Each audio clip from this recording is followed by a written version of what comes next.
Any guesses? I know exactly what it is.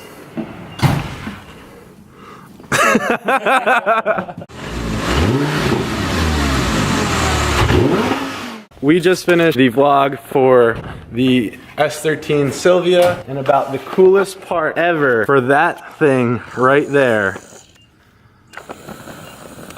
is about to come off that truck. Any guesses? I know exactly what it is. Thank you very much. I've been waiting for you for a lot of the day. There it is. Nico has the good box. This is one of the best boxing I've ever held. So we're going to do a quick unboxing of this for part 1 of this vlog, and then we're going to do a part 2 where we install this. Okay, so we're gonna unbox the Wisefab now. I bought obviously the S13 FD Legal Wisefab kit. Ordered this part through Injuku Racing, who helped me out a little bit last year, but Injuku couldn't get me the part soon enough. So I reached out to Miro at MT Fabrication. Miro gave me a better price and gave me the option for drop ship. So come look at this. Here it is. But first, let's get rid of some peanuts that we don't necessarily need. It'll have to help, but brochures. Here are the lower control arms. Oh, they have these spherical bushings in them. The S13 Wisefab kit, and I also think the other ones, they take out, or the way that the lower control arms usually work is that there's a tension rod on their shins, and there's a lower control arm, but this one is just they combine both of them into one lower control arm. So we got the tie rods here. These are actually for the rack offset spacers to handle the S13. These are the S13 top hats, the FD Legal ones, so I am not gonna have to drill my shock towers to install it. These are some shims and centrifugal. We're empty. Via empty. That's what I paid a substantial amount of money for. So this is what the FD Legal kit comes with. As we said earlier, these are the new knuckles that are replacing the stock ones. The lower control arms, more knuckle, steering rack spacer, tie rods, Ackerman adjustment bolts, top hats, and then whatever I see fit for those. Today we are going to be installing my Wisefab kit for my S13. I've never installed Wisefab. I have no idea how to install Wisefab. I'm not even a very mechanically inclined person, but we're gonna go for it. Pretty much we're going to be removing obviously the wheels, the lower control arms, the sway bar, the tension rod, and then the tie rods, and replacing it with that big L brace thing on both sides.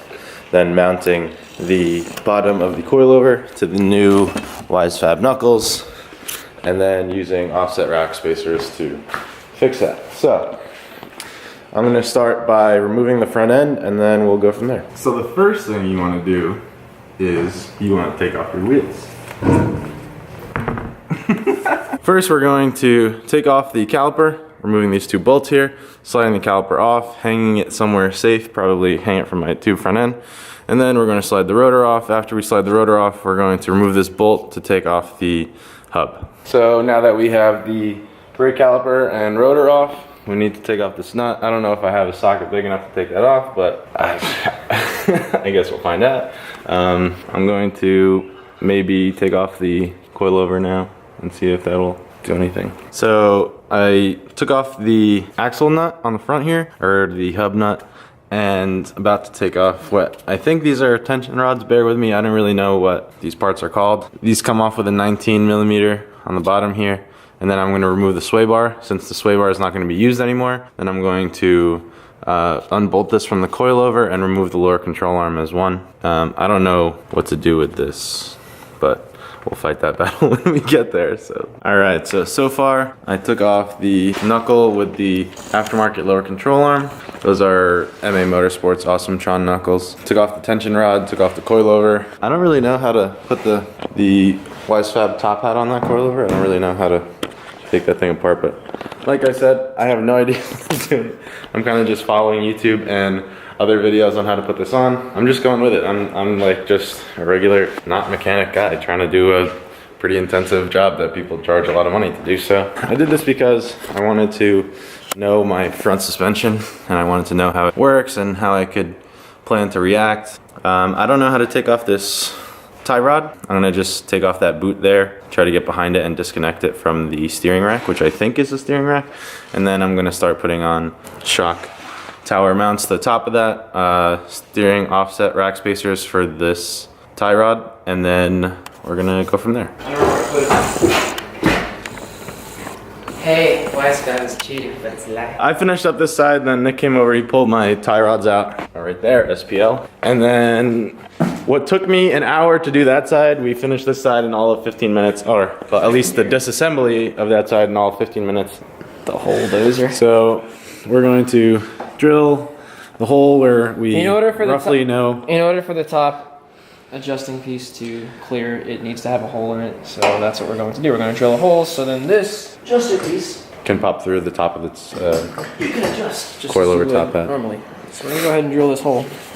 By the way, not licensed mechanic, and for some reason Brett trusts me. I don't know why, but oh dear. Oh dear. She ain't having it. No juice? We gotta really going on it like this. We kind of gotta like raise the top on it a little bit. No? Sure. Harbor Freight, everyone, for anyone wondering.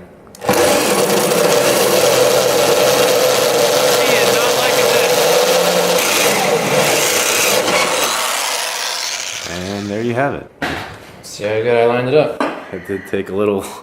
A little bit of finessing, but we got her. How close are we? It doesn't get any better than that. See that little adjuster hole? Needs to protrude because you see here on the top, the rebound adjuster needs to pop through there. So on the S13 FD kit, which this is because me and Nick will be competing in US Drift this year, it needs to use the existing 3 holes. I think you can have another one. Like Nick's hole for his adjuster is like all the way out here, and he has like a whole, like a whole like cutout thing. But I guess for the S13 that's what you're gonna be looking at. Yeah. Right about mirror. But it does look good. The fitment's Pretty damn on. If it needs to be more, we'll just Dremel out. That's pretty good. It was much easier than the other, what looks like the other kits. So we're gonna put the coilover on. We're gonna put the top hat on the coilover and then bolt the coilover on. Once that's on, we can put the knuckle on, and then the lower control arm will bolt up, and then we'll do the tie rod last. So. Harbor Freight drill It was smoking like just about overheated. everyone missed it. It was so bad. Like it was, believe me, it was smoking. All right, so a little bit of drilling. This one lined up pretty good. We got lost a lot of paint, but we got the Wisefab top hats settled up. The coilover's hanging. So Nick is gonna get the tie rods ready. We're gonna start dealing with the offset rack spacers. I'm gonna try to put the knuckles on. They basically just bolt in right here and then sit a little lower. It's already proving that it's gonna be way farther out on my fender, and these are 40mm origin fenders, and they're gonna be poked way far out. My wheels are 9.5 wide, so we'll see what ends up happening with those. But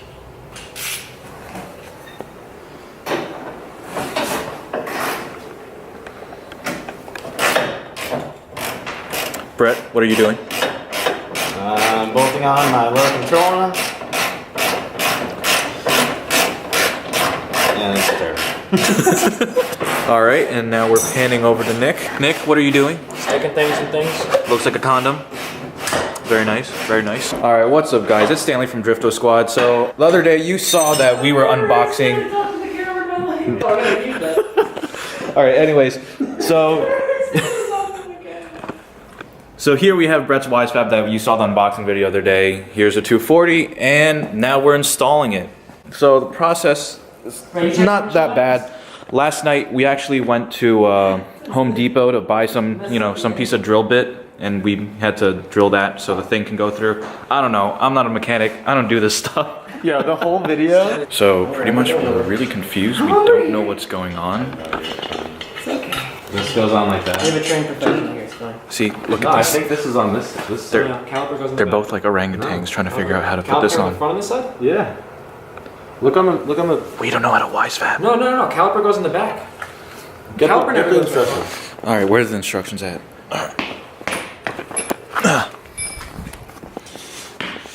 On mine, it goes to the rear. Oh yeah, look at this teamwork. Alright. Putting in the Wisefab.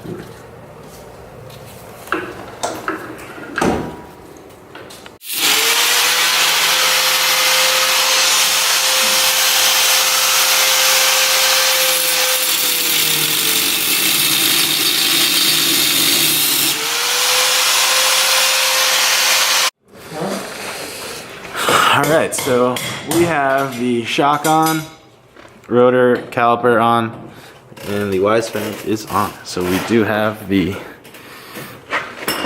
ridiculous amount of lock. I'm gonna raise my coilover. I just got the coilover keys out. We had a little mishap with fitment on this side because of frame damage repair. That was right there. Nick And handled it. That Nick did handle it. Nick definitely came to the rescue on this one. Now he's putting in the rack offset spacers so we can run the super long tie rods.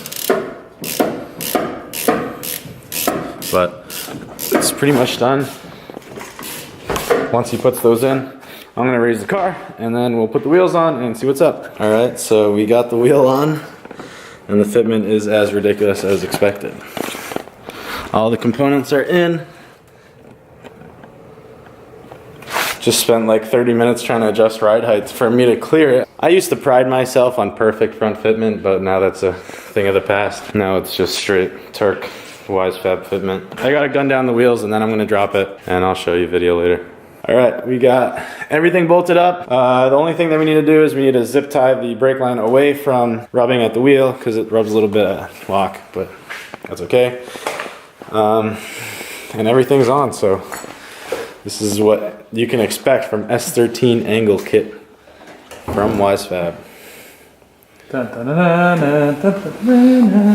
Holy angle. And that is at full lock. I wish I did a comparison with my old angle kit, but so my Megan Racing that I need to tighten up still, and then the brake line needs to be a little tied back. A little hammering so I can clear the wheel at full lock, and everything is good though. Me and Nick kind of did a measuring tape eyeball string alignment, so it's rubbing a little bit on the body kit there. I know your origin fenders. So that's a little too close. That's gonna hit at full lock, but both sides are set. And then you gotta pull it the other way. That's a very good design. Oh boy. You could turn the steering wheel too. It might be a little Yeah, easy. but I'm already here. I'm too lazy to go back up to the steering wheel. And that's the turn in angle. Right, you're rubbing on your zip tie up here. Yeah, noticed.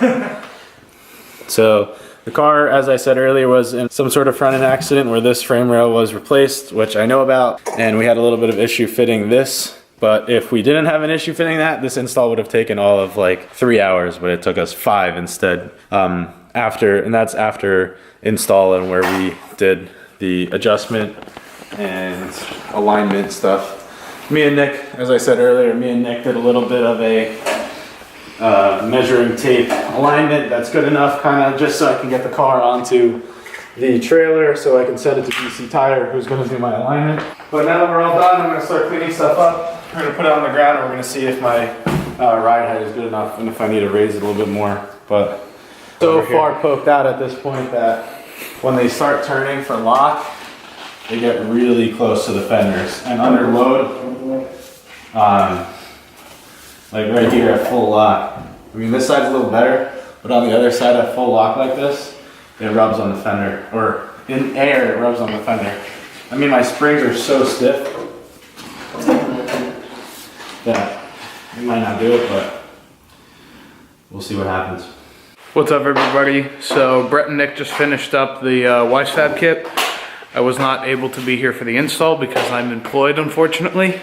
And yeah, so let's do some walk around footage and show you the car on the ground.